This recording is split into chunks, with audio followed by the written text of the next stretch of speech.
Le père de ménage répare le jouet de la fille d'une milliardaire et gagne bien plus que prévu. Le réveil a sonné à 5 heures du matin, comme toujours. Ethan a roulé sur le lit étroit et a éteint l'appareil avant qu'il ne réveille le garçon dans la chambre D à côté. Ses yeux brûlaient de fatigue, mais il savait qu'il n'y avait pas de temps pour 5 minutes de sommeil de plus. Il s'est levé en silence, a enfilé son uniforme bleu délavé et a regardé à travers l'entrebâillement de la porte de son fils. Le garçon de 6 ans dormait, agrippé à un ourson en peluche usé, sa respiration paisible. Ethan a souri et a fermé la porte doucement. Dans la minuscule salle de bain, il s'est lavé le visage à l'eau froide et s'est regardé dans le miroir fissuré. 32 ans. Mais les rides autour de ses yeux racontaient une histoire plus longue. Depuis que Sarah était morte en couche, il n'y avait que lui et le garçon contre le monde. La camionnette de l'entreprise de nettoyage l'a pris à 6 heures précises. Pendant le trajet de 40 minutes jusqu'au manoir Hillcrest, Ethan a fermé les yeux et a pensé à son fils. Il devait économiser de l'argent pour l'école. Les écoles publiques du quartier étaient terribles et il rêvait de donner au garçon une meilleure chance. Quand les portails en fer forgé se sont ouverts, révélant le manoir, Ethan était toujours impressionné. 3 étages de pierre claire, des jardins qui semblaient tout droit sortis d'un magazine, une fontaine au centre de la cour. C était un autre univers. Il est entré par la porte de derrière, comme toujours. La cuisine industrielle brillait de propreté, même avant qu'il ne commence à travailler. Tout y était parfait, froid et impersonnel. « Vous êtes arrivé tôt aujourd'hui », a dit Margaret, la gouvernante, sans lever les yeux de sa liste de tâches. « J'arrive toujours à la même heure. » Elle a tendu une feuille de papier. Madame Blackwood veut que le bureau soit impeccable avant 10 heures. Elle a une réunion. Ethan a pris le papier et a monté les escaliers en marbre. Ses pas résonnaient dans l'immense hall, où des tableaux coûteux le regardaient sans le voir. C'est ainsi qu'il se sentait là-bas, invisible. Au 2e étage, il est passé devant la chambre de la petite fille. La porte était entr'ouverte, et il a aperçu des cheveux blonds éparpillés sur l'oreiller de soie. Emily Blackwood, 5 ans, dormait seule dans cette chambre de la taille de tout l'appartement d'Ethan. Il est arrivé au bureau et a commencé à travailler. Il a passé l'aspirateur sur le tapis persan, nettoyé les étagères en acajou, essuyé les objets en cristal. Chaque mouvement était précis, silencieux. Il avait appris à être un fantôme. À 8 heures du matin, il a entendu les talons hauts de Veronica Blackwood descendre l'escalier. Elle parlait au téléphone, sa voix tranchante résonnant dans le couloir. « Je me fiche qu'il soit malade. Je veux les rapports sur mon bureau avant midi, où ils peuvent chercher un autre emploi. » Ethan connaissait ce ton. Veronica traitait tout le monde comme ça. Les employés, les fournisseurs, même sa propre fille. À 40 ans, elle dirigeait un empire financier d'une main de fer. On disait qu'elle était devenue encore plus dure après que son mari soit mort dans un accident de voiture 2 ans auparavant. Il a fini de nettoyer le bureau et est descendu dans le hall. Veronica se tenait devant l'énorme miroir, ajustant son blazer bleu marine. Des cheveux châtains attachés en un chignon parfait, un maquillage impeccable, une posture droite. Elle était belle, mais il y avait quelque chose de glacial dans ses yeux. « Toi, a-t-elle dit, sans se retourner. Tu as oublié de nettoyer la rampe hier. » Ethan s'est arrêté. Il était sûr d'avoir tout nettoyé. « Je suis désolé, Madame Blackwood, je vais le faire tout de suite. »« Fais-le. » Elle a pris son sac Hermès et a marché vers la porte. « Margaret, où est Margaret ?» La gouvernante est apparue en courant de la cuisine. « Je suis là, madame. Émilie passera la journée avec la nounou. J'ai des réunions jusqu'à tard. Si elle demande après moi, dites-lui que je travaille pour son avenir. » Veronica est partie sans se retourner.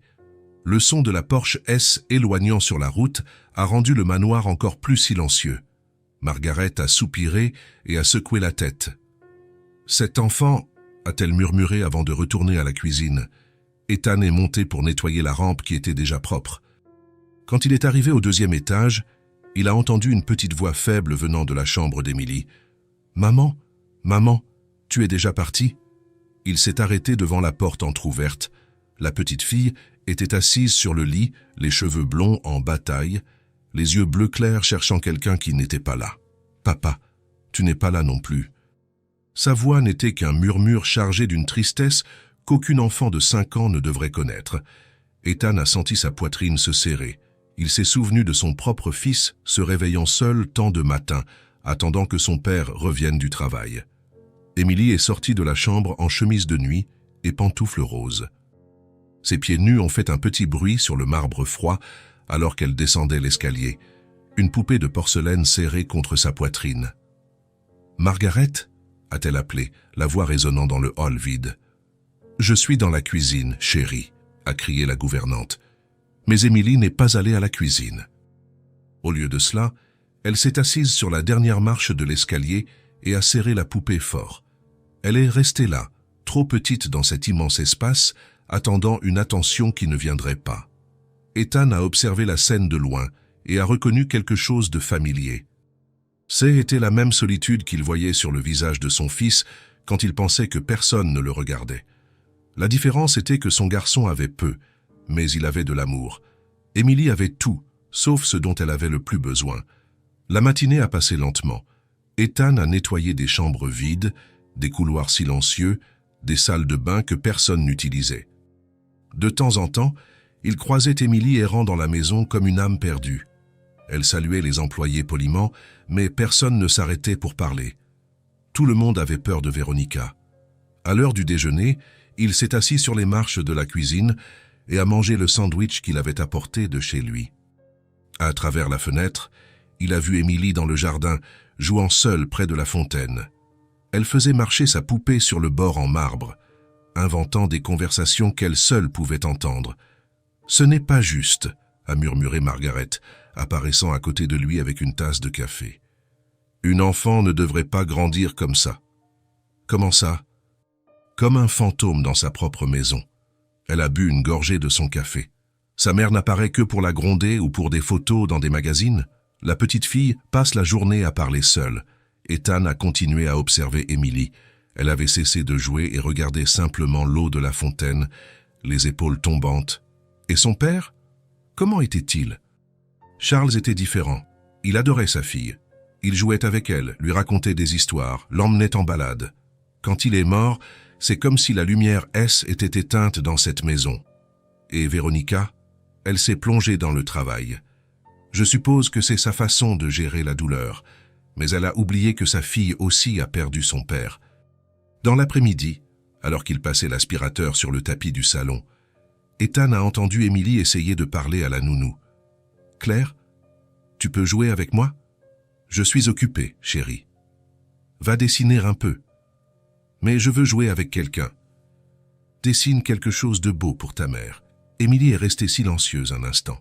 « Maman n'aime pas les dessins. » « Bien sûr que si. Non, elle n'aime pas. Elle dit toujours qu'elle est trop occupée pour regarder. » Le silence qui a suivi n'a été brisé que par le bruit de l'aspirateur.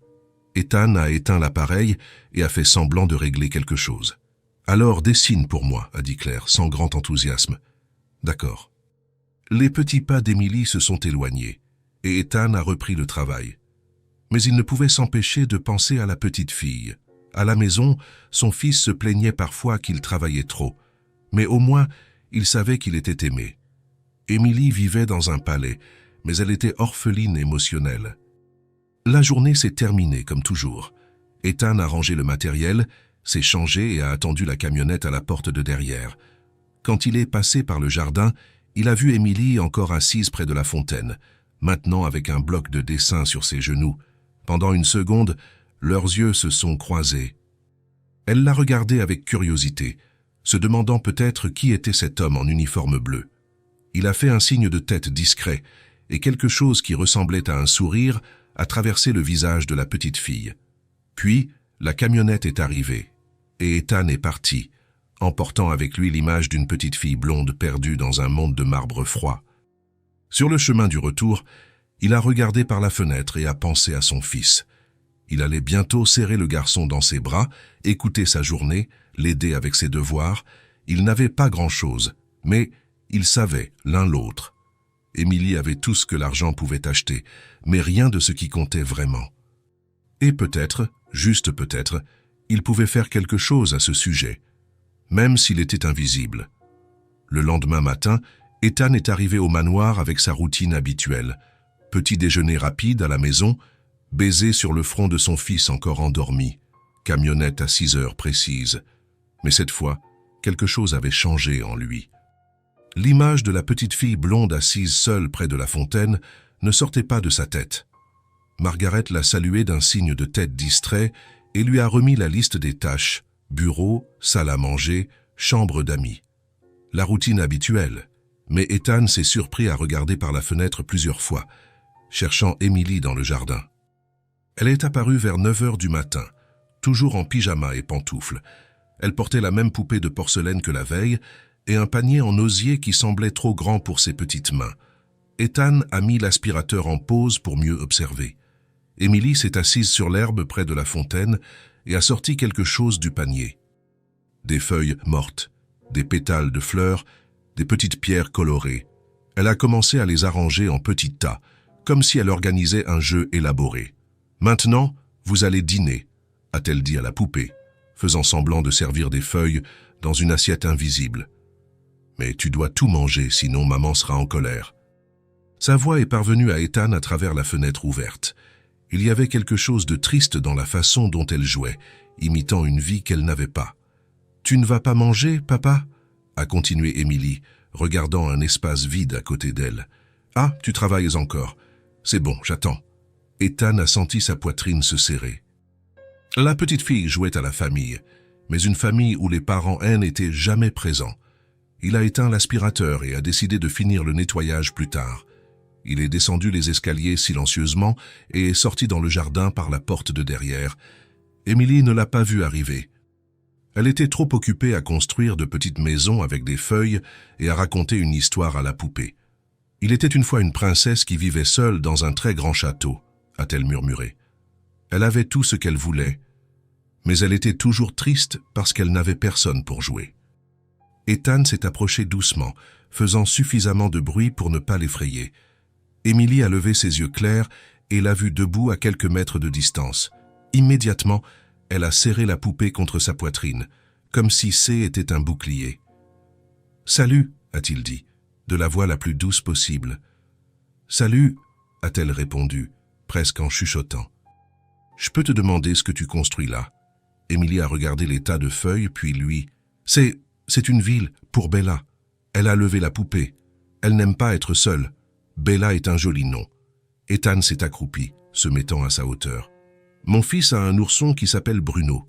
Ils sont les meilleurs amis. Tu as un fils ?» Les yeux d'Emily se sont écarquillés de curiosité. « J'en ai un.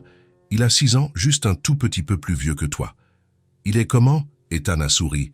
Ça faisait si longtemps que quelqu'un ne lui avait pas posé de questions simples sur sa vie. « Il est drôle. Il aime faire des blagues bêtes et rire jusqu'à ce qu'il ne puisse plus s'arrêter. Hier, il m'a demandé pourquoi les poissons ne prennent pas de douche. » Emily a incliné la tête, intéressée. « Pourquoi ?»« Parce qu'ils sont déjà toujours mouillés. » Elle n'a pas ri, mais quelque chose qui ressemblait à un sourire est apparu au coin de sa bouche. « C'est vraiment une blague bête ?» a-t-elle dit, mais il y avait une lueur amusée dans ses yeux. « Je peux t'aider avec la ville de Bella ?» a demandé Ethan. Emily a hésité, regardant vers la maison comme si elle s'attendait à ce que quelqu'un apparaisse pour l'interdire. « Tu ne vas pas avoir d'ennui ?»« Pas si on est rapide. » Elle a acquiescé doucement et a fait de la place à côté d'elle sur l'herbe. Ethan s'est assis et a observé sa construction. C'était impressionnant de voir comment une petite fille de 5 ans pouvait créer quelque chose d'aussi élaboré.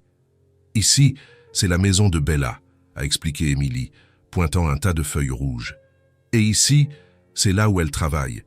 Et ça, c'est là où elle va quand elle est triste. Où est-ce qu'elle va quand elle est triste? Sous le grand arbre. » Emily a pointé une ombre imaginaire. C'est un endroit secret où personne ne peut la déranger. Ethan a acquiescé, comprenant parfaitement. Tout le monde a besoin d'un endroit comme ça. Il a pris quelques feuilles jaunes. « Je peux faire une boutique de bonbons? Chaque endroit a besoin d'une boutique de bonbons. » Emily a souri pour de bon cette fois, et Ethan a eu l'impression d'avoir gagné un prix. Ils ont passé les 20 minutes suivantes à construire ensemble. Emily est devenue moins timide, expliquant où chaque chose devait aller, inventant des histoires sur les habitants invisibles de la ville. Ethan l'a écoutée attentivement, posant des questions et faisant des suggestions qui la faisaient rire doucement. Tu sais ce qui manque, a-t-il dit en regardant la fontaine. Quoi? Un bateau. Chaque ville a besoin d'un port. Émilie a regardé l'eau cristalline de la fontaine. Mais on n'a pas de bateau. Ethan s'est levé et a marché jusqu'à un arbre voisin. Il a choisi une grande feuille verte, a soigneusement plié les bords et est revenu vers elle. Maintenant, on en a un. Il a posé la feuille sur l'eau. Elle a flotté parfaitement, se balançant doucement dans le léger courant de la fontaine. « C'est magique, » a murmuré Émilie, les yeux brillants. « Tu veux en faire un autre ?» Elle a acquiescé avec enthousiasme. Ensemble, ils ont fait une petite flotte de bateaux en feuilles. Émilie battait des mains chaque fois que l'un d'eux naviguait, jusqu'à l'autre côté de la fontaine. « Mon papa me faisait des petits bateaux, » a-t-elle dit, soudainement, la voix plus basse. Avant de partir, il était bon à ça? Il était bon en tout. Émilie a repêché un des bateaux avec soin. Il m'apprenait des choses, comme faire des châteaux de sable, comment planter des fleurs, comment faire des voix drôles pour les personnages des livres. Il semble avoir été un père très spécial. C'était le cas. Elle a regardé l'eau. Il me manque tout le temps. Ethan ne savait pas quoi dire. Comment consoler une enfant qui avait tant perdu? Au lieu de mots, il a pris une autre feuille et a fait un bateau différent, avec une petite voile faite d'herbe. Celui-ci était spécial, a-t-il dit, en posant le bateau sur l'eau. C'est un bateau à souhait. Comment ça marche? Tu fais un vœu et tu le laisses naviguer. S'il arrive de l'autre côté sans chavirer, ton vœu peut se réaliser. Émilie a observé le petit bateau naviguer lentement à travers la fontaine. Il a tangué plusieurs fois, mais est arrivé de l'autre côté intact. Ça a marché, a-t-elle dit en souriant. Quel vœu as-tu fait? Émilie l'a regardé sérieusement. C'est un secret. Mais C était pour avoir quelqu'un avec qui jouer. À ce moment-là, Ethan a entendu Margaret l'appeler de l'intérieur de la maison. C était l'heure de retourner au travail. « Je dois y aller », a-t-il dit en se levant. « Tu reviens demain ?»« Je reviens. Tu peux faire d'autres bateaux avec moi? Si tu veux. » Émilie a acquiescé plusieurs fois, serrant la poupée contre sa poitrine. « Bella t'a aussi aimé, a-t-elle dit. Elle n'aime pas beaucoup de gens. Je suis honoré. » Ethan est retourné à l'intérieur de la maison avec le cœur plus léger qu'il ne l'avait senti depuis des semaines. Le reste de la journée est passé plus vite et il s'est surpris à compter les minutes jusqu'au lendemain. Le lendemain matin, Émilie l'attendait dans le jardin. Cette fois, elle avait apporté des crayons de couleur et du papier. « J'ai fait un dessin », a-t-elle dit en courant vers lui dès qu'elle l'a vu. C était un dessin simple, fait avec des traits d'enfant, mais Ethan a immédiatement reconnu un homme en uniforme bleu et une petite fille blonde faisant des bateaux dans une fontaine. « C'est magnifique », a-t-il dit, sincèrement ému. « C'est pour toi, pour que tu l'emportes à la maison et que tu le montres à ton fils. Tu es sûr? »« Je suis sûr. » Émilie a rougi un peu. « Il s'appelle comment? »« Sam. »« Sam. » Elle a répété le nom, comme si elle testait comment il sonnait. « Tu peux lui dire que je lui ai dit bonjour? »« Bien sûr que je peux. » Au cours des jours suivants, c'est devenu une routine. Émilie trouvait toujours une excuse pour être dans le jardin quand Ethan travaillait près des fenêtres. Parfois, elle ne faisait qu'un signe de la main de loin. D'autres fois, il parvenait à avoir quelques minutes pour parler avec elle. Émilie a commencé à poser des questions sur la vie en dehors du manoir. « Comment est l'appartement où tu vis ?» a-t-elle demandé un après-midi. « Il est petit », a répondu Ethan. « Tu pourrais le traverser d'un bout à l'autre en 10 pas. » Seulement 10? Émilie a essayé d'imaginer. Mais vous y tenez? On y tient. On a un salon, une petite cuisine, une chambre pour Sam et une pour moi. C'est confortable. Qu'est-ce que ça veut dire, confortable? Ethan a réfléchi à comment expliquer. C'est quand un endroit est petit mais plein d'amour, quand tu te sens en sécurité et heureux, même s'il n'est pas grand ou beau. Émilie est restée silencieuse un instant. Cette maison n'est pas confortable, a-t-elle dit. Elle est grande et belle, mais il n'y a pas beaucoup d'amour. Ethan a senti sa poitrine se serrer à nouveau. « Ta mère t'aime », a-t-il dit. Elle ne sait juste pas comment le montrer. Comment tu le montres à Sam? De milliers de petites façons. Je lui raconte des histoires avant de dormir. Je lui prépare son petit déjeuner préféré le week-end. Je le écoute quand il veut parler de sa journée. Je le serre dans mes bras quand il est triste. Ma mère est toujours occupée, a dit Émilie. Mais... Tu penses qu'elle s'ennuie de moi quand elle travaille? Je suis sûre que oui. Émilie a souri, et Ethan a réalisé qu'il avait planté une petite graine d'espoir dans son cœur. « Je peux te montrer quelque chose ?» a-t-elle demandé quelques jours plus tard. Ethan a regardé autour de lui pour s'assurer que personne ne les voyait et a acquiescé. Émilie l'a emmené dans un coin du jardin où il y avait une petite table en fer avec 2 chaises. « Parfois, je viens ici et je fais semblant de prendre le thé avec quelqu'un, a-t-elle dit. Tu peux faire semblant aussi ?» Ils se sont assis sur les chaises et Émilie a servi du thé imaginaire dans des tasses invisibles.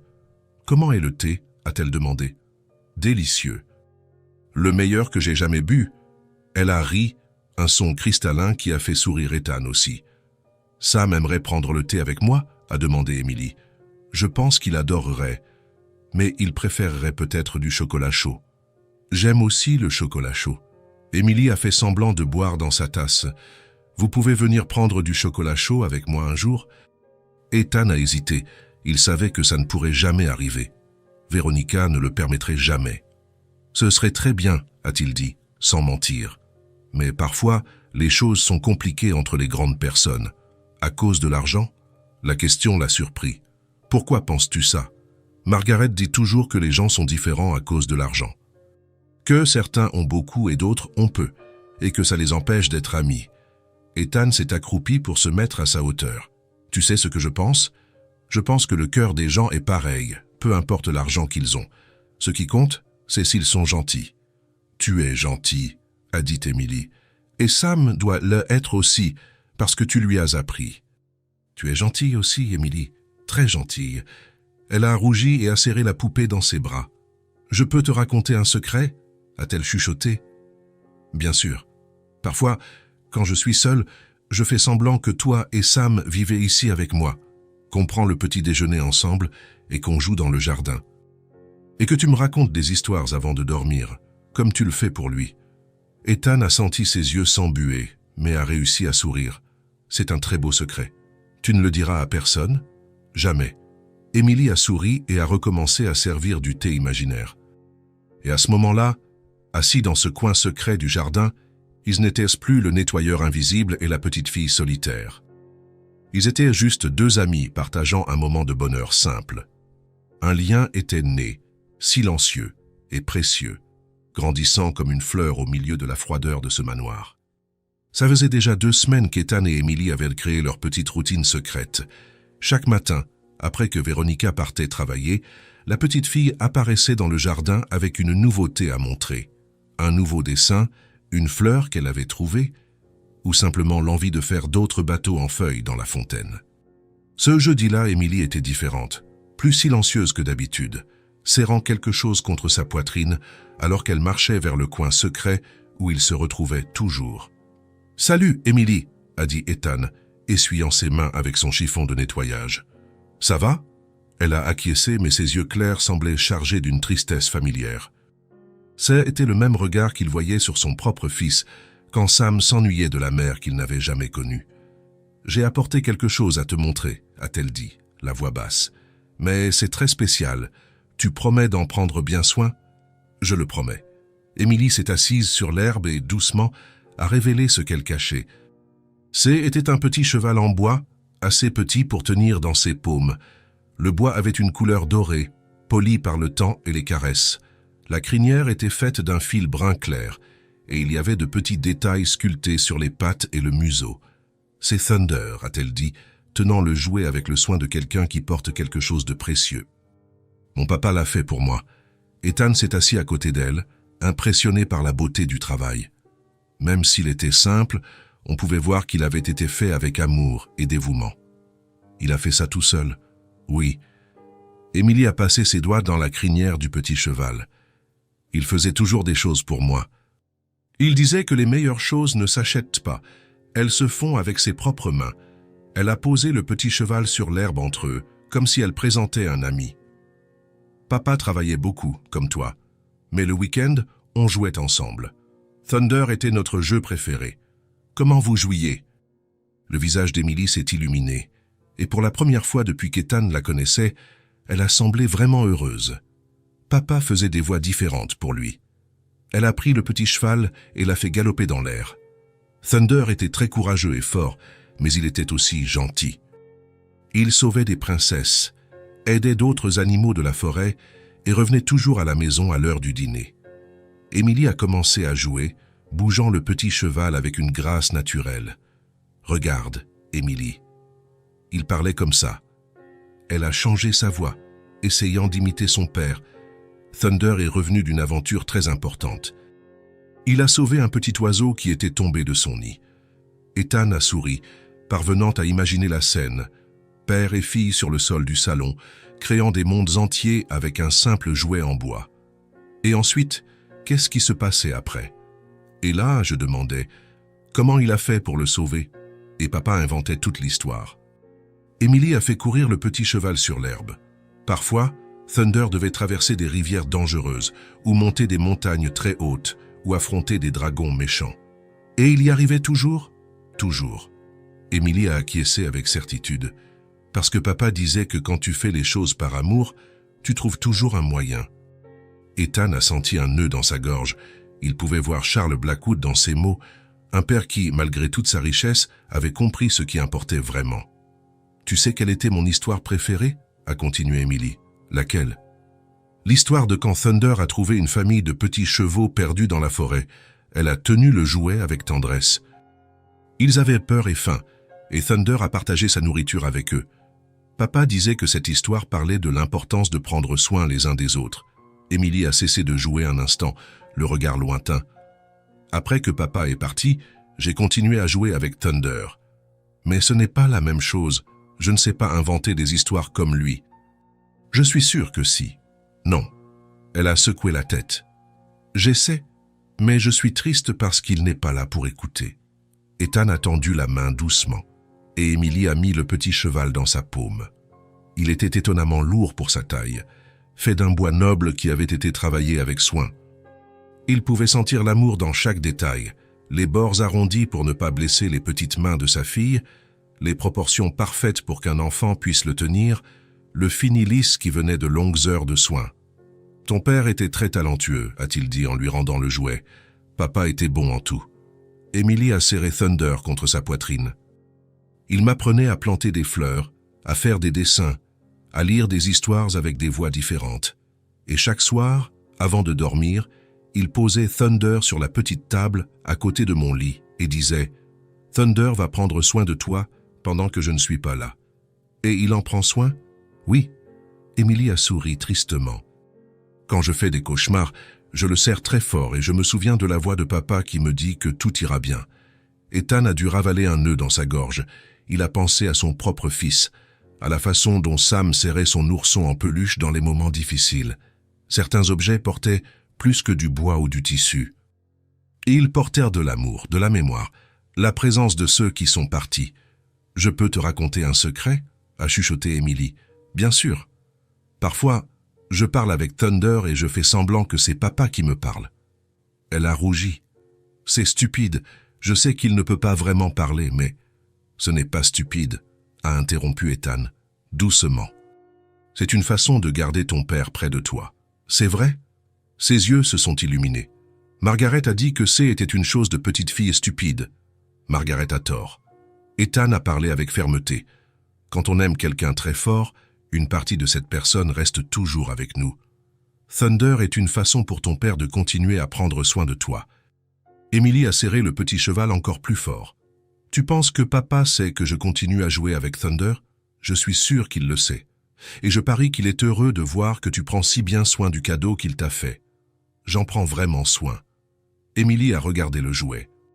Je le nettoie toutes les semaines, et je ne le laisse jamais tomber, et je le range toujours dans un endroit sûr quand je vais dormir. Ton père serait fier. Émilie a souri, un sourire sincère qui a transformé tout son visage. Tu veux entendre une des histoires de Thunder? Je peux te la raconter comme papa la racontait. J'adorerais. Émilie s'est animée et a commencé à jouer, bougeant le petit cheval sur l'herbe. Sa voix changeait de ton au fur et à mesure qu'elle interprétait différents personnages, et Ethan a réalisé qu'elle avait hérité du talent de son père pour raconter des histoires. Il était une fois un petit cheval très courageux qui vivait dans une forêt magique, a-t-elle commencé. En écoutant, Ethan a observé comment Émilie se transformait. La petite fille triste et solitaire qu'il avait connue a laissé place à une enfant créative et expressive, pleine d'imagination. Thunder N n'était pas juste un jouet. C était le pont qui la connectait à ses souvenirs heureux, à l'amour de son père, à la partie d'elle qui savait encore rêver. Quand l'histoire a été finie, Emily a embrassé le haut de la tête du petit cheval. Papa faisait toujours ça à la fin, a-t-elle expliqué. Il disait que C était pour que Thunder sache qu'il avait fait du bon travail. Ethan a senti ses yeux s'embuer et a dû cligner plusieurs fois. Il y avait tant de tendresse dans ce geste simple, tant d'amour préservé dans une tradition qu'Emily maintenait en vie.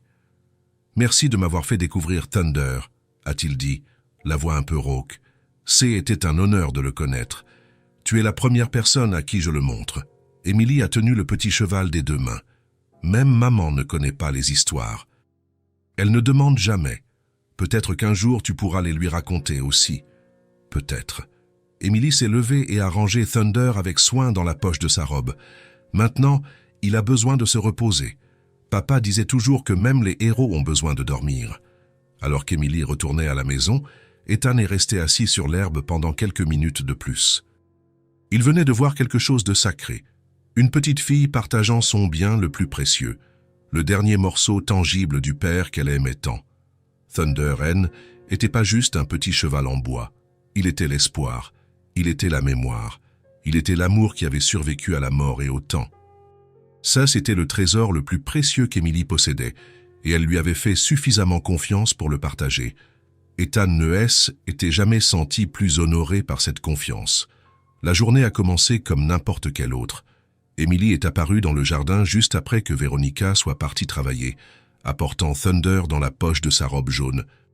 Ses yeux clairs brillaient d'attente d'une autre matinée de jeux secrets avec Ethan. « Aujourd'hui, j'ai inventé une nouvelle histoire », a-t-elle dit, en sortant le petit cheval en bois avec soin. « Thunder va sauver tous les petits chevaux du monde qui sont tristes. » Ethan a souri, interrompant le nettoyage des fenêtres du rez-de-chaussée pour la rejoindre dans le coin secret du jardin. Ça a l'air d'une mission très importante. Oui. Emily s'est assise sur l'herbe et a posé Thunder devant elle. Il va voyager partout, et chaque fois qu'il trouvera un petit cheval qui pleure, il le fera rire à nouveau. Elle a commencé à jouer, bougeant le jouet sur l'herbe avec la même délicatesse que d'habitude. Ethan l'a regardé, toujours impressionné par l'imagination de la petite fille. Thunder galopait entre les fleurs, montait sur les petites pierres de la fontaine, sauvait des fourmis imaginaires. « Regarde, il a trouvé un petit cheval très triste ici, près du rosier, » a dit Emily, faisant approcher Thunder d'une rose rouge. Était une scène magnifique à voir, la petite fille blonde concentrée sur son jeu, le soleil du matin illuminant ses cheveux, Thunder dansant dans ses petites mains. Pendant un instant, Ethan a presque réussi à oublier la froideur du manoir et la solitude qui entourait Emily. « Qu'est-ce que Thunder va dire au petit cheval triste ?» a-t-il demandé. « Il va dire que... » Emily a soulevé Thunder plus haut, voulant le faire voler au-dessus du rosier. C'est là que c'est arrivé. Ses petites mains de 5 ans, encore trop petites pour tenir fermement, ont perdu leur prise. Thunder a glissé de ses doigts et est tombé. Le son était petit, presque insignifiant. Un bruit sec de bois frappant la pierre du bord de la fontaine. Mais quand Emily a regardé où Thunder était tombé, son monde s'est effondré. Le petit cheval était cassé en deux. La tête s'était séparée du corps et une des pattes de devant était ébréchée. Les fils bruns de la crinière étaient éparpillés sur la pierre mouillée. « Non, non, non !» a crié Emily, tombant à genoux à côté des morceaux. « Thunder, Thunder, je suis tellement désolée !» Elle a essayé de rassembler les morceaux avec ses mains tremblantes, comme si elle pouvait les recoller par magie. Des larmes ont commencé à couler sur son visage, épaisses et désespérées. « S'il te plaît, Thunder, s'il te plaît, redeviens comme avant », a-t-elle sangloté, serrant les morceaux contre sa poitrine. Ethan s'est immédiatement accroupi à côté d'elle, le cœur brisé en voyant le désespoir de la petite fille. « Emily, calme-toi, on va voir ce qu'on peut faire. »« Il est cassé », a-t-elle pleuré. « J'ai cassé Thunder. Papa va être fâché contre moi. Ton père ne serait jamais fâché contre toi. C'était un accident. » Mais Emily ne pouvait pas l'entendre. Elle était en panique totale, tenant les morceaux du petit cheval comme si sa vie en dépendait. J'ai promis que j'en prendrais bien soin. J'ai promis. » Les larmes coulaient tellement qu'elle pouvait à peine parler. Maintenant, il est parti comme papa. La douleur dans sa voix était déchirante. Ethan voulait la consoler, la serrer dans ses bras, lui dire que tout irait bien. Mais il savait qu'il ne pouvait pas. Pas là, pas ouvertement. Emily s'est levée soudainement, tenant toujours les morceaux de Thunder. « Maman !» a-t-elle crié en courant vers la maison. « Maman, s'il te plaît !» Ethan l'a suivie de loin, inquiet. Véronica était-elle revenue plus tôt? Où Emily cherchait-elle Margaret? Mais quand il est arrivé à la porte de derrière, il a entendu la voix glaciale qu'il connaissait bien. « Emily? C'est quoi tous ces cris ?» Véronica se tenait dans le hall d'entrée, portant toujours le blazer gris de son bureau. Elle devait être revenue chercher un document oublié. Son expression était celle d'une irritation mal déguisée. Emily a couru vers elle, trébuchant sur ses propres pieds, les larmes coulant sur son visage. « Maman, Thunder est cassé !» a-t-elle sangloté, tendant les morceaux du petit cheval. « Tu peux le réparer? S'il te plaît, tu peux le réparer ?» Véronica a regardé les morceaux de bois dans les mains de sa fille, avec une expression qui montrait qu'elle ne comprenait pas pourquoi C était important. « Emily, arrête de pleurer. Ce n'est qu'un vieux jouet. Ce n'est pas qu'un jouet. » Emily a pleuré encore plus fort. « C'est Thunder, papa l'a fait pour moi. » « Chérie, ces choses arrivent. » Véronica a soupiré, impatiente. « Les jouets se cassent, c'est normal. »« Mais tu peux le réparer ?» a insisté Emily, la voix pleine d'un espoir désespéré. « Ou demander à quelqu'un de le réparer. » Véronica a pris les morceaux de la main de sa fille et les a examinés rapidement, comme si elle évaluait un rapport financier. « Emily, ça ne se répare pas, il est trop cassé. » Elle a rendu les morceaux avec indifférence. « Ne pleure pas, chérie. Je t'en achèterai un autre, bien meilleur. » Le silence qui a suivi a été assourdissant. Emily a soudainement cessé de pleurer, regardant sa mère avec une expression de choc total. « Un autre ?» a-t-elle murmuré. « Bien sûr. Je vais demander à quelqu'un d'acheter un nouveau petit cheval, plus beau, plus moderne, de ceux qui font du bruit et qui bougent tout seuls. Mais je ne veux pas un autre. » La voix d'Emily se brisait à nouveau. « Je veux Thunder. Papa l'a fait pour moi. » « Emily, ton père a fait ça il y a des années. Tu ne te souviens même pas de lui. » Véronica a parlé comme si elle expliquait quelque chose d'évident à une enfant têtue. « Un nouveau jouet sera bien meilleur. »« Je me souviens de lui, » a crié Emily, serrant les morceaux de Thunder contre sa poitrine. « Je me souviens de tout, des histoires, des voix, de la façon dont papa le faisait voler. Ne sois pas dramatique, Emily. » Véronica a regardé sa montre. « Je suis en retard pour une réunion importante. Margaret, où est Margaret? Je ne veux pas que tu m'en achètes un autre. » Emily hurlait maintenant, désespérée. « Je veux mon Thunder, je veux celui que papa a fait. » « Ça suffit, Emily. » Véronica a perdu complètement patience. « Arrête cette scène à cause d'un vieux morceau de bois. Tu es bien trop grande pour ces caprices. » Ethan, caché derrière la porte de la cuisine, a eu l'impression qu'on lui donnait un coup de poing dans le ventre. Comment une mère pouvait-elle être si froide? Comment ne comprenait-elle pas que ces vieux morceaux de bois étaient tout ce qu'Emily avait de son père? Emily a regardé sa mère pendant un long moment, des larmes silencieuses coulant sur son visage. Puis, sans rien dire de plus, elle s'est retournée et a couru en haut des escaliers. « Margaret !» a crié Véronica, irritée. « Occupe-toi d'Emily et jette ces morceaux de bois avant qu'elle ne se blesse. » Véronica a pris la mallette qu'elle était venue chercher et est sortie par la porte d'entrée, ses talons résonnant sur le marbre. Le son de la Porsche S éloignant a plongé la maison dans un silence pesant. Margaret est apparue de la buanderie, secouant la tête. « Où est la petite fille ?» a-t-elle demandé. « Dans sa chambre » a répondu Ethan, sortant de derrière la porte. Sa voix était rauque d'émotion contenue. Qu'est-ce qui s'est passé cette fois? Ethan a regardé les morceaux de Thunder éparpillés sur le sol du hall, là où Emily les avait laissés tomber en montant en courant. Son cœur s'est brisé, a-t-il dit, simplement. Margaret a suivi son regard et a vu les morceaux de bois. Ah, non, le petit cheval de Charles. Vous le connaissiez? Bien sûr que je le connaissais. Margaret s'est accroupie et a ramassé les morceaux avec soin. Charles a passé des semaines à faire ça pour elle. Chaque soir, après qu'Emily était endormie, il restait dans l'atelier à poncer, à sculpter, à peindre. Il disait qu'il voulait faire quelque chose qui durerait pour toujours. Ethan a senti sa poitrine se serrer encore plus fort. Et maintenant? Margaret a secoué la tête, triste. Maintenant, la petite fille a perdu la dernière chose que son père a faite spécialement pour elle. Et sa mère n'a pas la moindre idée de ce que ça signifie. De l'étage venait le son étouffé de pleurs inconsolables. Emily était seule dans sa chambre, pleurant non seulement pour Thunder, mais pour tout ce qu'il représentait. Les matinées de jeu, les histoires inventées, les bisous du soir, l'amour d'un père qui ne reviendrait jamais. Ethan a regardé les escaliers, chaque fibre de son être voulant monter et la consoler. Mais il savait qu'il ne pouvait pas. Pas officiellement. Pas sans risquer l'emploi dont il avait tant besoin. Il est donc resté là, impuissant, écoutant le cœur de la petite fille se briser en morceaux aussi petits que ceux de Thunder. Et pour la première fois depuis qu'il avait commencé à travailler au manoir, Ethan a ressenti de la vraie colère. De la colère contre un monde où l'argent était plus important que l'amour, où l'efficacité était plus valorisée que la compassion, où une mère pouvait être si aveugle à la douleur de sa propre fille. Cette nuit-là, Emily a dormi en serrant les morceaux du petit cheval cassé, et Ethan a su que quelque chose de précieux avait été perdu pour toujours. Ou du moins, c'est ce qu'il pensait. Le manoir était plongé dans le silence du petit matin quand Ethan a fini de ranger les derniers équipements de nettoyage. Il était presque 2 heures du matin, et même Margaret était déjà allée se coucher. La journée avait été longue et lourde, avec l'image d'Emily en pleurs résonnant dans son esprit à chaque instant.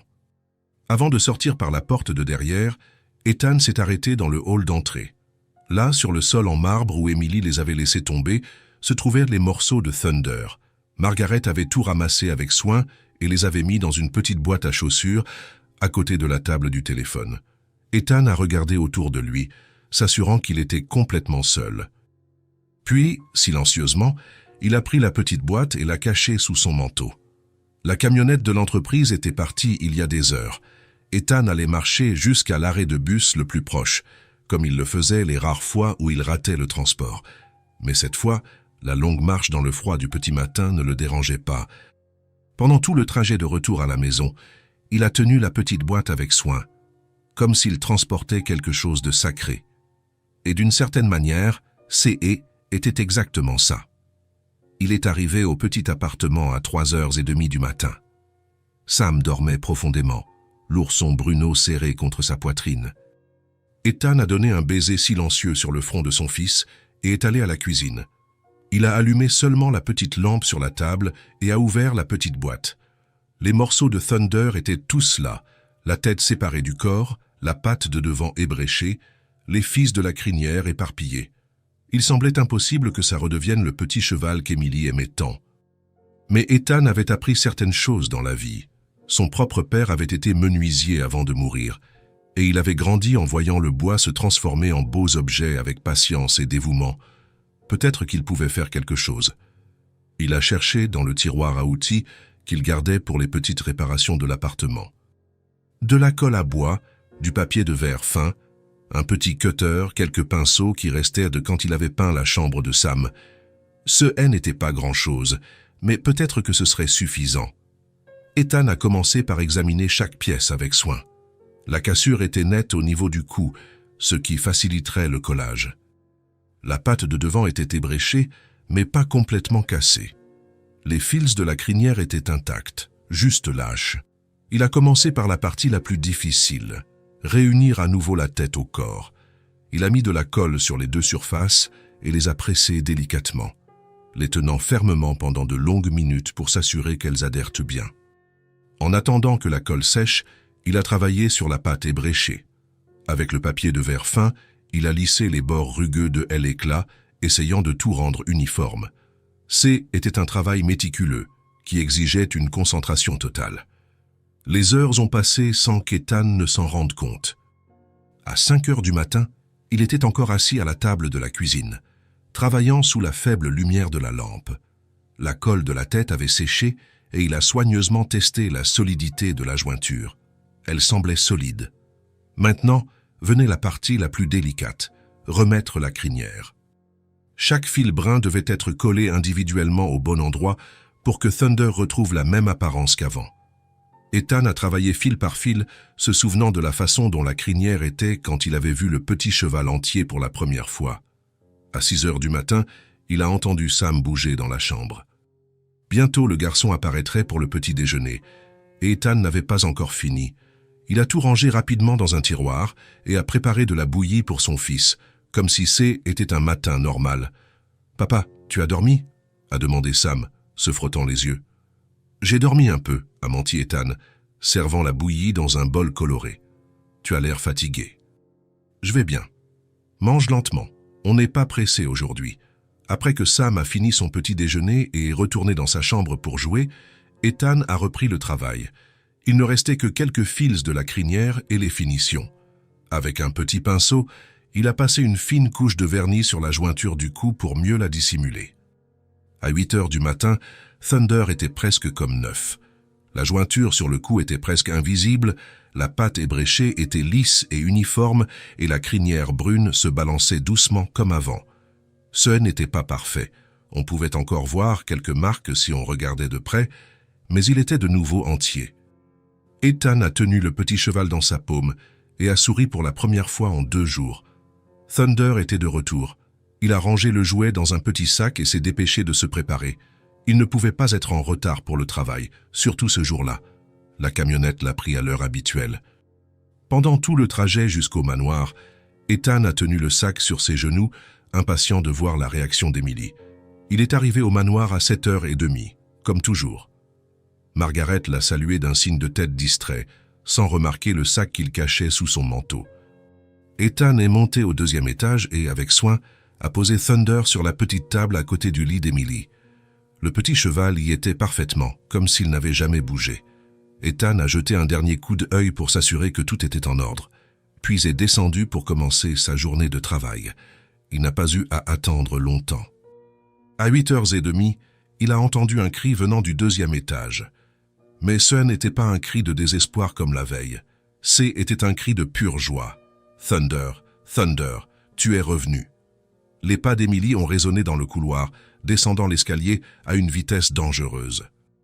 Elle est apparue dans le hall, toujours en pyjama, tenant le petit cheval contre sa poitrine, des larmes coulant sur son visage. Mais cette fois, étaient des larmes de bonheur. « Margaret, Margaret, regarde !» a-t-elle crié, en courant vers la cuisine. « Thunder va bien, il n'est plus cassé. » Margaret est apparue, essuyant ses mains sur son tablier. « Comment ça, chérie ?»« Regarde !» Emily a montré le petit cheval, radieuse. « Il était sur ma table quand je me suis réveillée, tout réparé. » Margaret a pris Thunder et l'a examiné attentivement, surprise. « Mais comment ? Qui a fait ça ? Je ne sais pas. » Emily a ri, un son cristallin qui a rempli la maison de joie. Était magique. Thunder s'est réparé tout seul. Ethan a continué de nettoyer les fenêtres du salon, faisant semblant de ne pas entendre la conversation, mais il ne pouvait pas cacher le sourire qui se dessinait sur son visage. « Emily, les jouets ne se réparent pas tout seuls, » a dit Margaret, examinant toujours le petit cheval. « Quelqu'un l'a réparé et a fait un très bon travail. »« Qui ?» a demandé Emily, les yeux brillants de curiosité. Margaret a regardé autour d'elle et ses yeux ont rencontré ceux d'Ethan à travers la fenêtre. Elle l'a observé pendant un long moment, voyant le sourire qu'il essayait de cacher. « Je pense que je sais qui c'est, » a-t-elle dit à voix basse. Emily a suivi le regard de Margaret et a vu Ethan de l'autre côté de la fenêtre. Immédiatement, ses yeux se sont écarquillés. « C'est toi ?» a-t-elle crié en courant vers la porte du salon. Ethan a cessé de nettoyer et s'est tourné vers elle, ne sachant pas quoi dire. « Emily, Mais il n'a pas pu finir la phrase. Emily a couru vers lui et l'a serré dans ses bras avec toute la force que ses petits bras de 5 ans pouvaient rassembler. Elle tenait toujours Thunder dans une main, mais a utilisé l'autre bras pour s'accrocher à la jambe d'Ethan. « Merci, merci, merci !» a-t-elle pleuré, serrée contre lui. « Tu as ramené mon Thunder. » Ethan est resté immobile un instant, trop ému pour réagir. Puis, doucement, il s'est accroupi et a serré Emily en retour. « Je suis content qu'il aille bien », a-t-il murmuré. « Comment tu as fait ?» a-t-elle demandé, s'éloignant juste assez pour le regarder dans les yeux. Maman a dit que était irréparable. Parfois, Les choses qui semblent impossibles ont juste besoin d'un peu de patience et d'amour, a répondu Ethan. Emily l'a serré dans ses bras à nouveau, encore plus fort. Tu es la personne la plus gentille du monde entier, a-t-elle murmuré. Thunder s'ennuyait aussi de toi, tu sais. Comment tu sais ça? Parce que je lui ai dit que tu étais notre ami. Emily a montré le petit cheval. Et maintenant, il sourit à nouveau. Ethan a regardé Thunder et a dû admettre, d'une certaine manière, le petit cheval semblait vraiment sourire. « Je peux te raconter un secret ?» a chuchoté Emily. « Bien sûr. J'ai fait un vœu hier soir.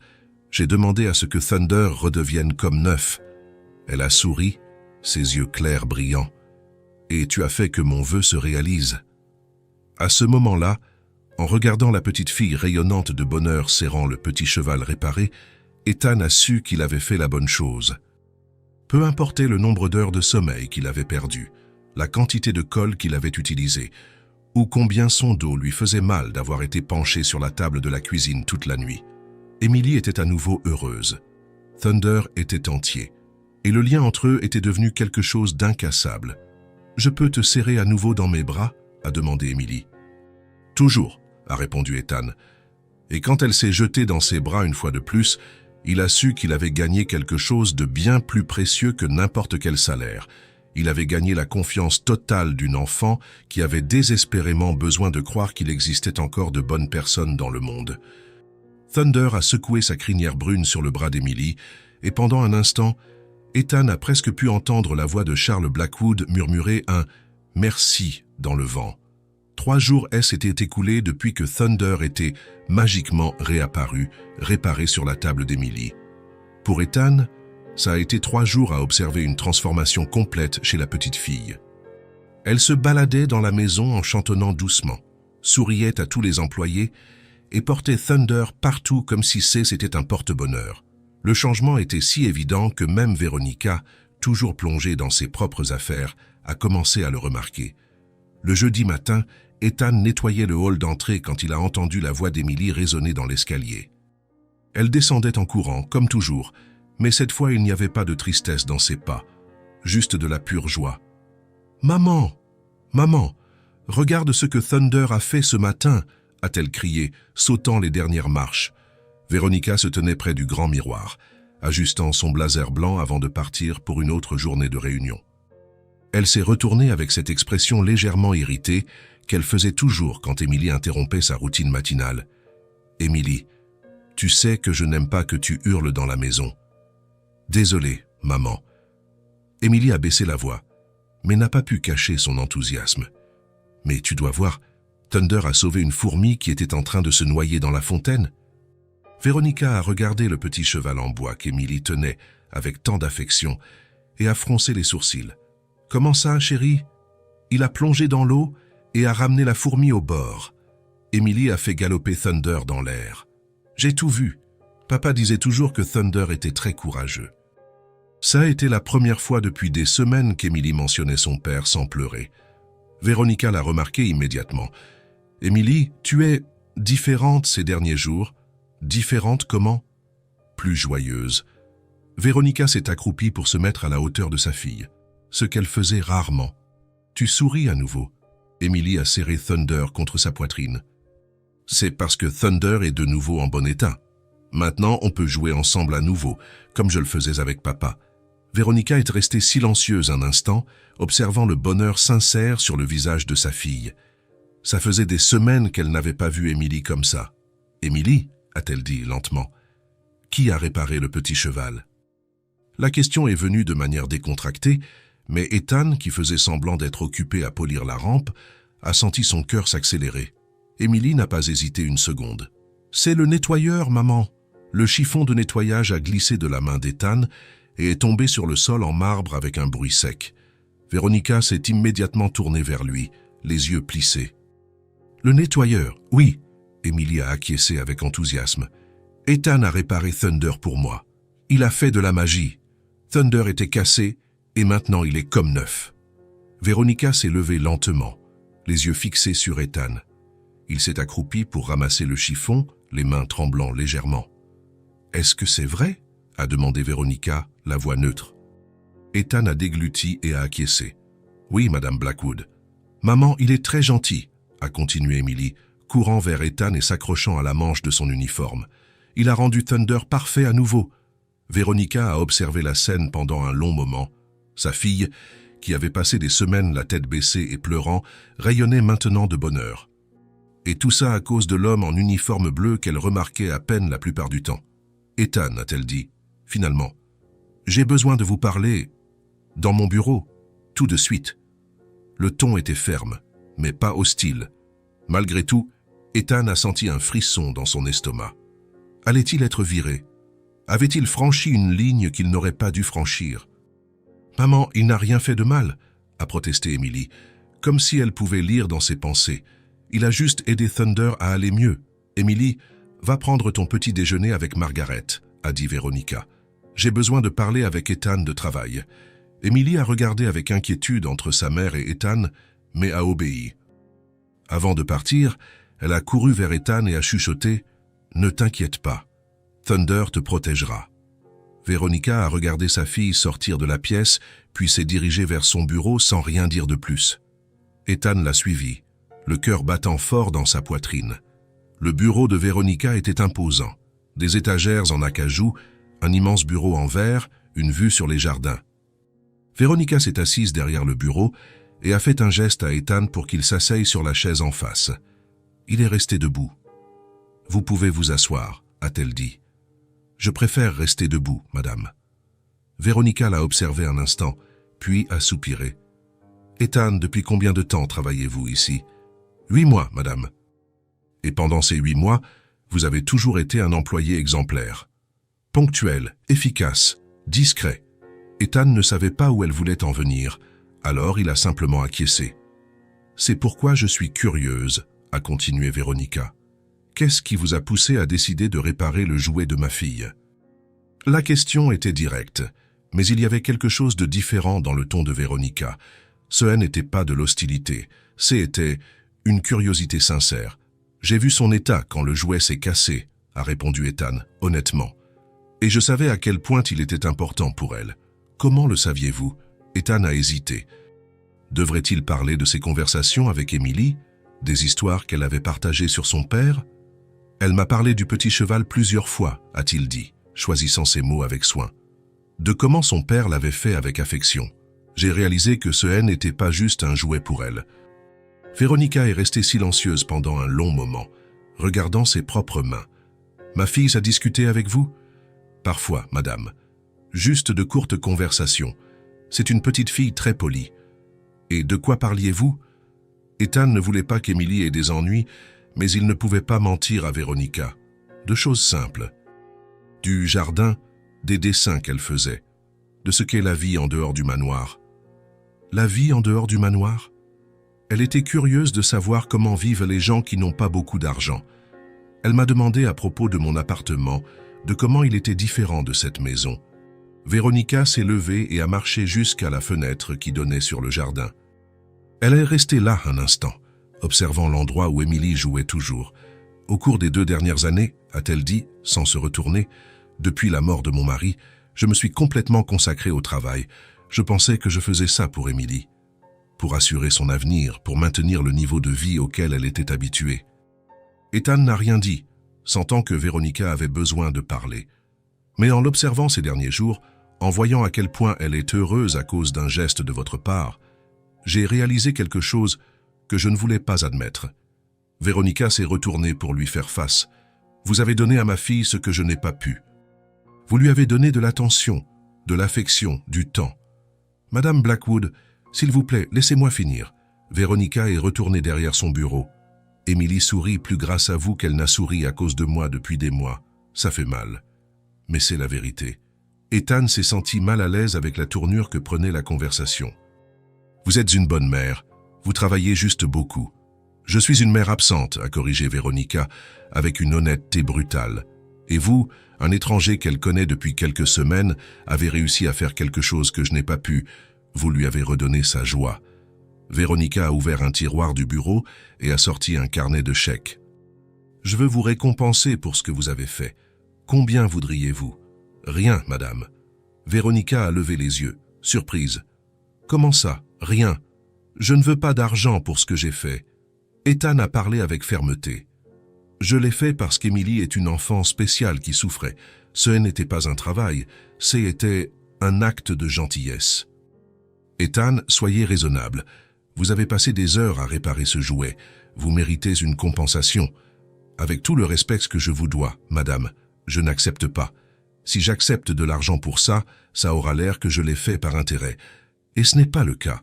Véronica l'a étudié pendant un long moment, comme si elle le voyait pour la première fois. Vous avez une famille, Ethan. J'ai un fils, madame. Quel âge? 6 ans. Et sa mère? Elle est morte en couche. Véronica a acquiescé lentement. Alors vous savez ce que c'est de élever un enfant seul? Oui, madame. Votre fils va à l'école? Ethan a hésité. C'était une question personnelle, mais Véronica semblait sincèrement intéressée. Pas encore, madame. Il a 6 ans, mais les bonnes écoles du quartier sont chères. J'y économise de l'argent pour pouvoir l'inscrire l'année prochaine. Et les écoles publiques? Elles ne sont pas très bonnes là où j'habite. Je rêve de lui donner une meilleure éducation, mais je n'en ai pas encore les moyens. Véronica est restée pensive pendant quelques instants, puis a refermé le carnet de chèques et l'a rangé dans le tiroir. Ethan, vous avez dit que vous ne voulez pas d'argent pour ce que vous avez fait pour Emily. Je peux respecter cela. Elle a fait une pause. Mais puis-je vous offrir quelque chose de différent? Qu'est-ce que vous avez en tête, madame? Une augmentation de salaire. Véronica a parlé de manière directe. Non pas comme paiement pour le petit cheval, mais parce que j'ai réalisé que vous êtes un employé exceptionnel. Quelqu'un qui se soucie vraiment des gens dans cette maison. Ethan a cligné des yeux, surpris. Madame, je vais doubler votre salaire, a dit Véronica. Je veux que vous ayez les moyens de donner à votre fils ce que ma fille a déjà, une éducation. Ethan est resté sans voix un instant. Je ne sais pas quoi dire. Dites que vous acceptez. Véronica a souri, et pour la première fois depuis qu'Ethan la connaissait, le sourire semblait sincère. Considérez ça comme une façon pour moi de rendre, indirectement, ce que vous avez fait pour Emily. Mais madame, c'est trop généreux. Je ne sais pas si je le mérite. Vous le méritez. Véronica s'est levée.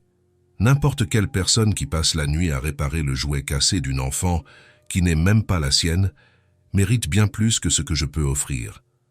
Ethan a senti ses yeux s'embuer. Merci, madame. Merci beaucoup. L'augmentation commence le mois prochain. Véronica a marché jusqu'à la porte du bureau. Et Ethan, oui, madame. Merci de m'avoir rendu ma fille. Les jours suivants, Ethan avait du mal à croire ce qui s'était passé. Avec son nouveau salaire, il aurait enfin les moyens d'inscrire Sam dans l'école privée dont il avait toujours rêvé. Le lundi matin, il a emmené son fils visiter l'école élémentaire Greenwood, une petite mais excellente institution, connue pour ses professeurs dévoués et son atmosphère accueillante. « C'est ici que je vais étudier, papa », a demandé Sam, les yeux écarquillés, en regardant le terrain de jeu coloré et les salles de classe bien équipées. « C'est ici », a confirmé Ethan, en souriant. « C'est très différent de l'école que tu m'as montré avant. C'est bien mieux. » Ethan s'est accroupi pour se mettre à la hauteur de son fils. « Tu vas apprendre beaucoup de choses importantes ici. Tu te feras des amis. Tu auras des professeurs qui se soucient de toi. Comme tu te soucies de moi? Exactement comme je me soucie de toi. » Sam a serré son père fort dans ses bras. « Merci de travailler si dur pour me donner ça. » À ce moment-là, Ethan a ressenti quelque chose qu'il n'avait pas ressenti depuis longtemps. Une fierté sincère. Pas seulement d'avoir réussi à inscrire son fils dans une bonne école, mais pour la façon dont il y était parvenu. Ce n'était pas de la charité, ce n'était pas une faveur. Était le résultat de son propre effort, de son travail, de son dévouement. Véronica lui avait donné une opportunité, mais il l'avait méritée. Il avait prouvé sa valeur non seulement en tant qu'employé, mais en tant que personne. Et maintenant, enfin, il pouvait donner à son fils ce dont il avait toujours rêvé, une chance réelle d'un meilleur avenir. Quand ils sont rentrés à la maison cet après-midi-là, Sam a couru dans sa chambre pour jouer, excité par la perspective de sa nouvelle école. Ethan est resté dans la petite cuisine, regardant par la fenêtre et pensant à la façon dont la vie pouvait changer de manière inattendue. Tout avait commencé avec un simple geste, réparer le jouet cassé d'une petite fille triste, et ça s'était transformé en une opportunité qui changerait la vie de son propre fils pour toujours. Parfois, a pensé Ethan, les plus grands miracles se déguisent en les plus petits actes de gentillesse. Thunder était réparé, Emily était heureuse et Sam aurait l'éducation qu'il méritait. Tout se mettait en place. Veronica était assise dans son bureau, mais pour la première fois depuis des mois, elle ne pouvait pas se concentrer sur les rapports devant elle. Les chiffres semblaient flous. Les feuilles de calcul n'avaient aucun sens. Son esprit était ailleurs. 3 semaines s'étaient écoulées depuis sa conversation avec Ethan, et le changement chez Emily était impossible à ignorer. La petite fille se réveillait en chantant, descendait les escaliers en sautant de joie et portait Thunder partout avec un sourire qui illuminait toute la maison. Mais ce N n'était pas seulement le bonheur d'Emily qui dérangeait Veronica. C était l'origine de ce bonheur. Un employé avait réussi à faire en quelques semaines ce que elle, la mère, n'avait pas réussi à faire en 2 ans, redonner sa joie à sa fille. Veronica a fermé son ordinateur portable et s'est appuyée sur sa chaise, se permettant enfin de réfléchir à ce qu'elle avait évité depuis des jours. Comment en était-elle arrivée là? Comment était-elle devenue une étrangère dans la vie de sa propre fille? La réponse est venue comme un coup de poing dans le ventre. Petit à petit, choix après choix, priorité après priorité mal placée. Elle s'est souvenue de la mort de Charles. Emily n'avait que 3 ans, trop petite pour comprendre pourquoi son père ne reviendrait plus jamais à la maison. Veronica, dévastée par la perte, s'est plongée dans le travail pour s'échapper. Il était plus facile de gérer des chiffres et des contrats que les larmes de sa fille et les siennes. « C'est temporaire », s'était-elle dit à l'époque. Juste le temps de réorganiser l'entreprise, d'assurer qu'Emily ait une stabilité financière. Mais les mois sont devenus des années, et Veronica n'est jamais sortie de ce mode de survie. Travailler n'est pas seulement devenu une nécessité, mais un refuge. Au bureau, elle avait le contrôle. À la maison, il y avait la douleur de l'absence de Charles et la responsabilité d'être mère seule. Veronica s'est levée et a marché jusqu'à la fenêtre. En bas, dans le jardin, elle a vu Emily jouer près de la fontaine. Elle parlait avec enthousiasme à Thunder, créant une aventure élaborée où le petit cheval sauvait la journée. C'est à ce moment-là que le souvenir a frappé Veronica de plein fouet, Emily courant vers elle avec le petit cheval cassé dans ses petites mains, des larmes coulant sur son visage, implorant de l'aide. Et elle, Veronica, traitant ça comme un petit inconvénient. « Ne pleure pas, chérie. Je t'en achèterai un autre, bien meilleur. » Les mots ont résonné dans son esprit comme une gifle. Comment avait-elle pu être si froide? Comment n'avait-elle pas réalisé qu'il ne s'agissait pas du jouet, mais de la dernière connexion tangible entre Emily et son père? Veronica a fermé les yeux, se souvenant de l'expression sur le visage d'Emily à ce moment-là. La déception, la tristesse profonde, la façon dont la petite fille a soudainement cessé de pleurer, non pas parce qu'elle était consolée, mais parce qu'elle avait réalisé que ça ne servait à rien. « Je t'en achèterai un autre, bien meilleur. » Comme si l'amour pouvait s'acheter. Comme si les souvenirs pouvaient être remplacés par de l'argent. Veronica s'est rasseoir, ignorant complètement le travail cette fois.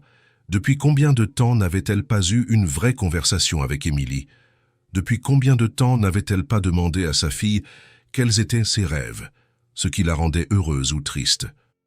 Elle a réalisé avec horreur qu'elle savait à peine quels étaient les plats préférés d'Emily, ou si elle aimait les dessins animés, ou avec quel type de jeux elle s'amusait.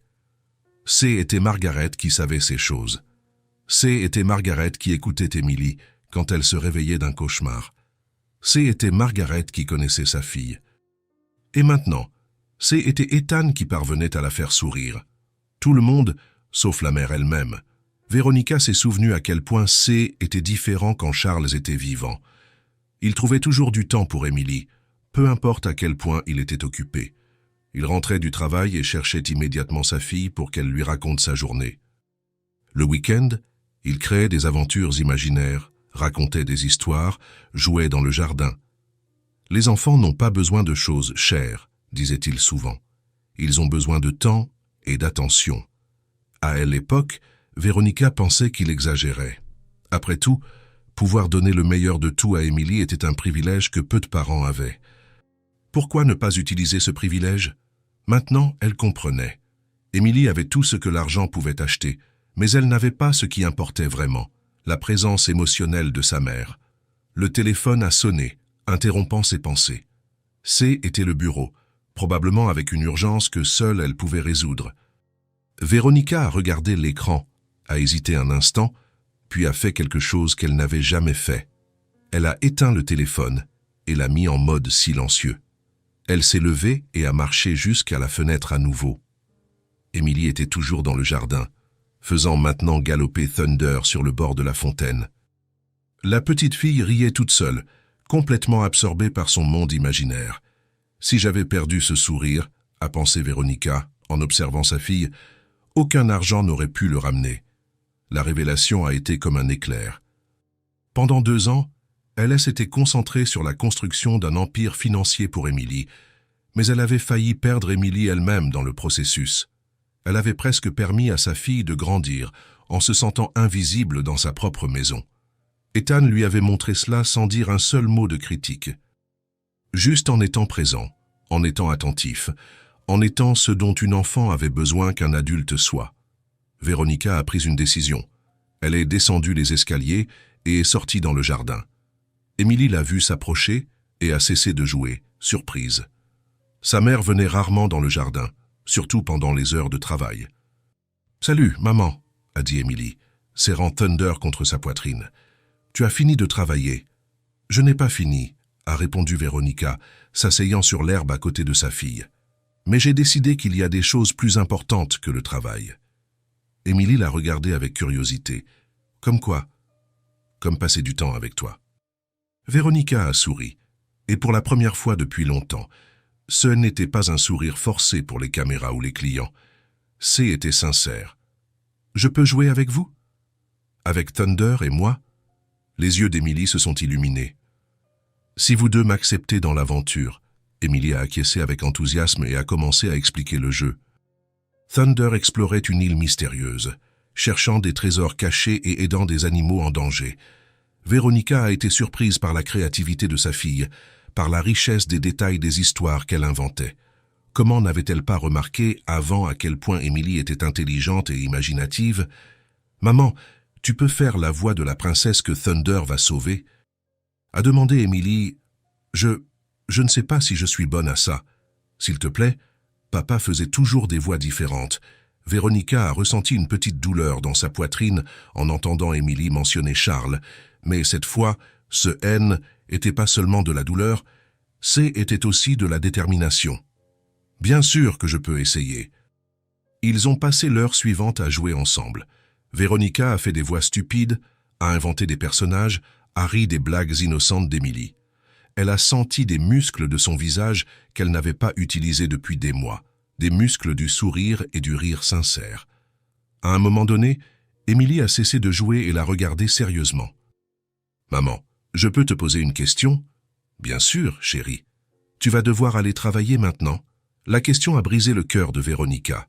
Emily était habituée à des moments volés, à l'attente constante que sa mère doive partir en courant pour régler une urgence du travail. « Non, » a dit Véronica fermement. « Aujourd'hui, je vais rester avec toi. » Le travail peut attendre. Le sourire qui s'est dessiné sur le visage d'Emily était le plus beau que Véronica ait jamais vu. C'est à ce moment-là qu'elle a vraiment compris ce qu'elle avait failli perdre. Cette nuit-là, pour la première fois en 2 ans, c'est Véronica qui a mis Emily au lit. Elle a lu une histoire, a fait dire à Thunder bonne nuit à tous les animaux en peluche, et est restée assise sur le bord du lit jusqu'à ce qu'Emily s'endorme. Quand elle est retournée dans sa chambre, Véronica n'a pas allumé son ordinateur portable. Au lieu de ça, elle est restée sur le balcon en regardant le jardin où elles avaient été jouées ensemble, planifiant comment les choses seraient différentes à partir de maintenant. Ethan lui avait donné bien plus qu'un employé exemplaire. Il lui avait donné une leçon sur ce qui importait vraiment dans la vie. Et Véronica était déterminée à ne plus jamais oublier cette leçon. C'est un samedi après-midi qu'Ethan a eu une conversation qui changerait tout.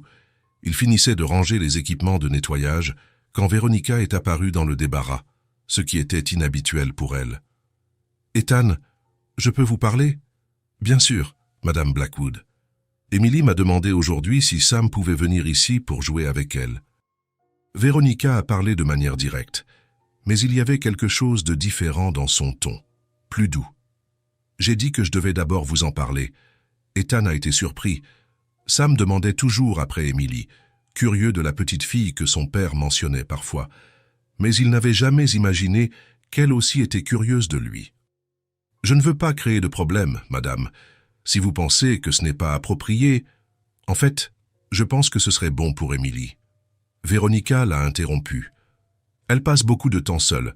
Avoir un ami de son âge pourrait être exactement ce dont elle a besoin. Sam est un bon garçon, poli, affectueux. Emily parle beaucoup de lui. Apparemment, vous deux lui avez raconté des histoires l'un sur l'autre. Ethan a souri. Parfois, elle demandait ce que c'était d'avoir un frère. Je lui racontais des choses sur Sam, et elle devenait curieuse. Alors, si vous êtes d'accord, ils peuvent se rencontrer. Peut-être le samedi prochain? Vous pouvez amener Sam quand vous venez travailler. Ethan a ressenti un mélange d'émotion et de nervosité. Vous êtes sûre, madame? Je suis sûre. Véronica a souri. Et Ethan? Vous pouvez m'appeler simplement Véronica quand on parle des enfants. Nous sommes des parents, n'est-ce pas? Ça nous met sur un pied d'égalité. Le samedi suivant, Ethan est arrivé au manoir avec Sam à ses côtés. Le garçon portait ses meilleurs vêtements, un t-shirt bleu clair et un jean propre, et tenait son ourson Bruno sous le bras. « C'est très grand, papa », a murmuré Sam, les yeux écarquillés, en regardant le manoir. « C'est grand, oui, mais souviens-toi de ce dont on a parlé. Sois poli. Dis s'il te plaît et merci et sois sage. » « Je serai sage. » Sam a acquiescé sérieusement. « Je promets. » Emily les attendait à la porte de derrière, sautillant d'impatience. Quand elle a vu Sam, elle est devenue timide un instant, se cachant derrière Margaret. « Salut, Emily » a dit Sam, un peu timide aussi. « Mon père parle beaucoup de toi. »« Salut, Sam » Emily est sortie de derrière Margaret, tenant Thunder contre sa poitrine. « C'est Bruno » Sam a levé l'ourson. « Oui, c'est mon meilleur ami. Et ça, c'est Thunder. Mon papa l'a fait pour moi. Ton père me l'a montré réparé. Il est très beau. » Emily a souri et la timidité a commencé à disparaître. « Tu veux voir le jardin? Il y a une fontaine où on peut faire des bateaux. Je peux vraiment. »« Bien sûr, viens. » En quelques minutes, les deux courèrent dans le jardin comme s'ils étaient de vieux amis. Emily a montré tous ses endroits préférés. Le coin secret près des roses, le grand arbre où elle s'asseyait parfois pour réfléchir, la fontaine où Ethan lui avait appris à faire des bateaux en feuilles. Sam était impressionné partout, mais ce qui a le plus retenu son attention, c'est l'imagination d'Emily. Elle a transformé le jardin en une terre d'aventure, où chaque buisson était une montagne, chaque fleur était un château, et Thunder et Bruno étaient des héros courageux explorant des territoires inconnus. Bruno peut être le écuyer de Thunder? A demandé Sam, excité. Bien sûr, Emily a applaudi. Ils vont former une équipe super forte. Ethan observait de loin, faisant semblant de travailler sur les fenêtres à proximité. Voir les deux jouer ensemble réchauffait son cœur d'une manière qu'il ne pouvait pas expliquer. Sam riait plus qu'il n'avait ri depuis des semaines. Véronica observait aussi de la fenêtre de son bureau. Elle avait annulé ses réunions du samedi. Quelque chose qu'elle ne faisait jamais, juste pour rester dans les parages et voir comment se déroulerait la rencontre. « Margaret » a-t-elle appelé, en descendant à la cuisine. « Comment s'entendent-ils »« Comme deux oiseaux du même nid », a répondu Margaret en souriant. « Ils n'arrêtent pas de parler et de rire. » Je n'ai jamais vu Emily aussi excitée avec un autre enfant. C'est parce que Sam est un garçon spécial, comme son père. Il a le cœur au bon endroit. Pendant le déjeuner, Véronica a fait quelque chose qui a surpris tout le monde. Elle a invité Sam à manger dans la salle à manger officielle avec Emily. « Il ne faut pas vous déranger, madame », a dit Ethan. « Sam peut manger dans la cuisine avec moi. Allons, les enfants veulent déjeuner ensemble, n'est-ce pas ?» Véronica a regardé Emily et Sam. « Vous aimeriez ça ?»« On peut vraiment, maman ?» a demandé Emily. « Je peux, papa ?» Sam a regardé Ethan, incertain. « Si madame Blackwood vous invite, tu peux m'appeler tante Véronica » a-t-elle dit à Sam. « Et bien sûr que tu peux. N'importe quel ami d'Emily est le bienvenu ici. Le déjeuner a été une révélation. Sam s'est parfaitement comporté utilisant « s'il vous plaît » et « merci » à chaque occasion. Émilie était enchantée quand il a complimenté la nourriture et a demandé poliment s'il pouvait avoir un autre verre de jus. « Tu étudies dans une bonne école, Sam ?» a demandé Émilie. « Oui. » Les yeux de Sam ont brillé. « C'est une nouvelle école et les professeurs sont très sympas. J'apprends à lire de grands mots. Quel genre de mots? Hier, j'ai appris éléphant et bicyclette. » Sam a dit avec fierté. « Et amitié aussi. Je sais écrire amitié. » Émilie s'est animée. « Je peux t'apprendre après le déjeuner. » Véronica a observé l'interaction et a senti quelque chose bouger dans sa poitrine. Cela faisait si longtemps qu'elle n'avait pas vu Émilie aussi enthousiaste pour quelque chose qui n'était pas Thunder. « Sam, a-t-elle dit, gentiment, aimerais-tu venir ici d'autres fois? Émilie adore avoir de la compagnie. » Sam a regardé son père qui a acquiescé. « J'adorerais, tante Véronica. »« Merci. » C'est ainsi qu'a commencé une routine qui transformerait complètement l'ambiance du manoir. Chaque samedi, Sam venait au manoir. Parfois, Ethan devait travailler, d'autres fois, il amenait simplement son fils pour qu'il joue avec Émilie. Les deux enfants ont créé leur propre monde. Ils ont inventé des jeux élaborés où Thunder et Bruno étaient les protagonistes d'aventures épiques. Ils ont construit des châteaux de coussins dans le salon. Ils ont fait des batailles d'oreillers dans la chambre d'Émilie. Ils ont colorié des dessins ensemble sur la table du balcon. Le son des rires résonnait dans les couloirs, qui étaient autrefois silencieux. Margaret souriait plus. Véronica se surprenait à arrêter de travailler juste pour écouter les voix joyeuses venant du jardin, et même les autres employés commentaient à quel point la maison semblait plus vivante. « C'est impressionnant », a dit Margaret à Ethan un de ces après-midi. « En 40 ans de travail dans des familles, je n'ai jamais vu un changement aussi grand. Ça, c'était comme si ce manoir avait une pneumonie, et maintenant il peut enfin respirer. » Ethan savait exactement ce qu'elle voulait dire. La froideur qui avait toujours caractérisé ces couloirs laissait place à quelque chose de plus chaud, de plus humain. Un jour, Véronica a surpris tout le monde en descendant au jardin en plein après-midi, portant toujours son tailleur de travail. « Je peux jouer avec vous ?»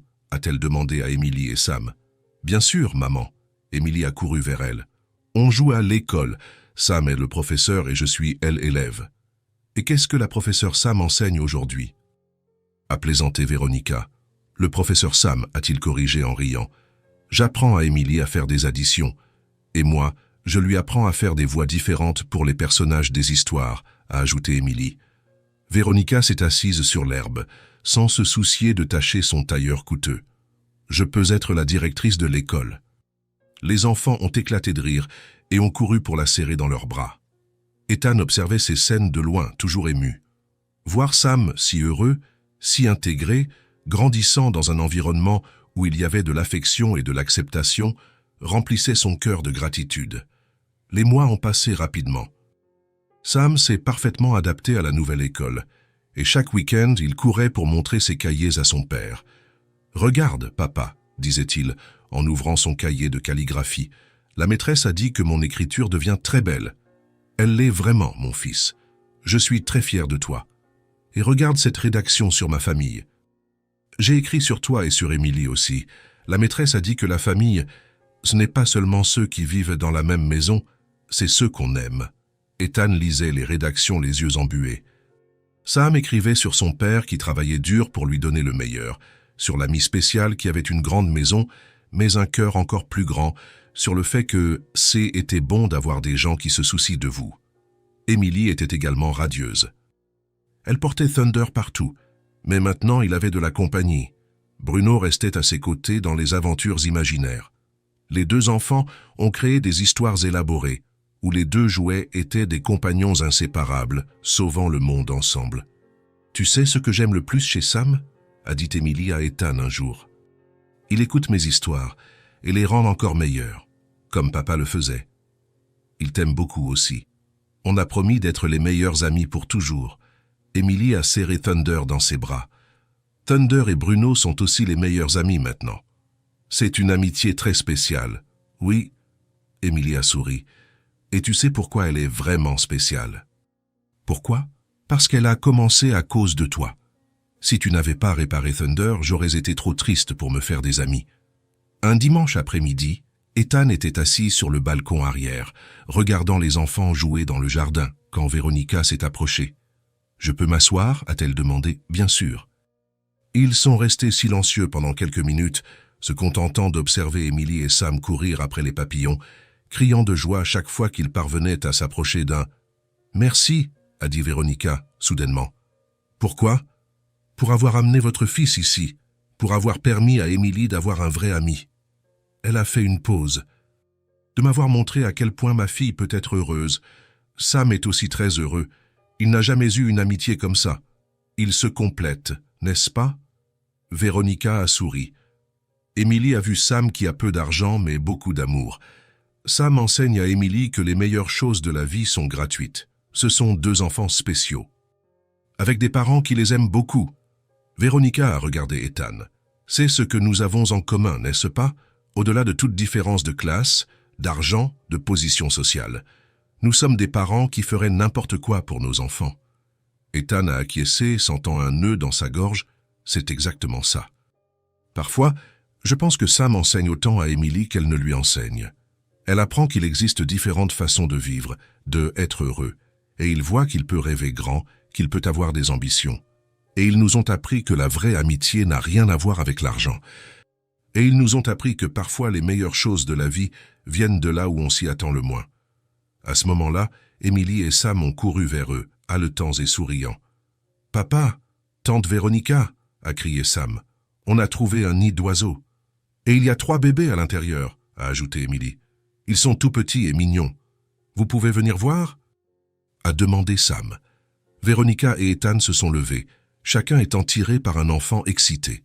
En marchant dans le jardin, Ethan a regardé autour de lui et a à peine reconnu l'endroit. Le même manoir, le même jardin, mais tout semblait différent. Il y avait de la vie maintenant, de la joie, de la chaleur humaine. Les rires des enfants résonnaient dans les couloirs froids, réchauffant chaque recoin. Les employés souriaient en plus. Même la lumière du soleil semblait plus brillante en passant par les fenêtres. Le manoir N était plus seulement un endroit où des personnes riches vivaient isolées du monde. Il s'était transformé en un foyer, où 2 mondes différents s'étaient rencontrés et avaient créé quelque chose de beau ensemble. Et tout avait commencé avec un petit cheval cassé et la gentillesse d'un homme qui avait décidé de le réparer. Parfois, pensait Ethan en observant les enfants, les plus grands miracles viennent vraiment des gestes les plus simples. 1 an s'était écoulé depuis que Thunder S était cassé et avait été réparé, et la transformation du manoir Blackwood était complète. Ethan se réveillait chaque matin avec une tranquillité qu'il n'avait pas ressentie depuis des années. Le petit appartement était resté le même, mais il y avait maintenant un sentiment de stabilité qui imprégnait chaque recoin. Les factures étaient payées. Sam s'épanouissait à l'école, et pour la première fois depuis la mort de Sarah, Ethan parvenait à dormir sans se soucier du lendemain. « Papa, regarde ma note en maths !» a crié Sam un matin, courant à la cuisine avec son bulletin à la main. 9,5. Ethan a serré son fils dans ses bras, la fierté lisible sur son visage. « Je suis très fier de toi. La maîtresse a dit que je peux participer aux Olympiades de mathématiques l'année prochaine. Je peux, papa ? Bien sûr que tu peux. » Ethan a souri, se souvenant de comment il s'inquiétait auparavant de savoir s'il pourrait garder Sam à l'école. Maintenant, il pouvait rêver d'Olympiade, d'université, d'un avenir brillant pour le garçon. Au manoir, les changements étaient encore plus évidents. Véronica arrivait au travail ponctuellement, mais partait à l'heure pour dîner avec Emily. Les réunions du week-end avaient pratiquement disparu. Remplacées par des après-midi dans le jardin et des visites au parc avec sa fille, le plus impressionnant, c'était la façon dont elle traitait les employés. Elle connaissait tout le monde par son nom, demandait des nouvelles de leur famille, offrait de l'aide quand quelqu'un traversait une période difficile. Margaret a dit à Ethan qu'en 40 ans de travail, elle ne s'était jamais sentie aussi respectée. Elle m'a même demandé si je voulais réduire ma charge de travail, a dit Margaret, impressionnée. Elle a dit qu'elle avait remarqué que J était plus fatigué et que je pouvais embaucher une aide si j'en avais besoin. Et vous allez accepter? Oui. À 65 ans, il est temps de ralentir un peu. Emily avait fleuri comme une fleur qui a enfin reçu du soleil après un long hiver. Elle riait fort dans les couloirs, saluait tous les employés avec enthousiasme et avait créé une routine d'activités qui impliquait sa mère et Sam.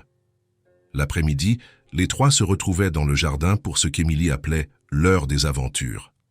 Thunder et Bruno vivaient des sauvetages épiques, explorèrent des mondes fantastiques et revenaient toujours à la maison à temps pour le dîner, une tradition qu'Emily avait préservée de l'époque où elle était avec son père. « Tu sais ce que j'ai découvert ?» a dit Emily à Sam un de ces après-midi. « Papa est toujours ici avec moi.